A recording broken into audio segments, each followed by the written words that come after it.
рассвете нарастал у стен Рейхстага бой. Девочку немецкую заметил наш солдат на пыльной мостовой.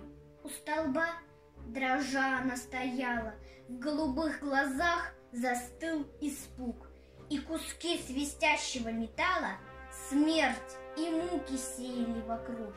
Тут он вспомнил, как, прощаясь летом, он свою дочурку целовал. Может быть, отец девчонки этой дочь его родную расстрелял. Но тогда в Берлине под обстрелом полз боец и телом заслоня девочку в коротком платье белом осторожно вынес из огня.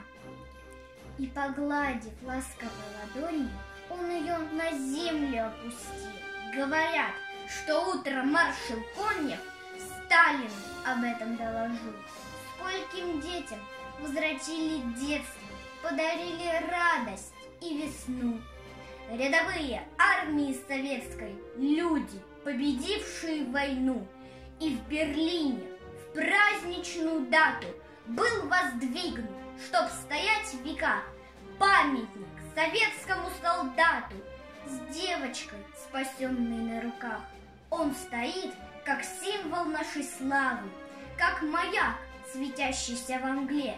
Это он, солдат моей державы, охраняет мир на всей земле.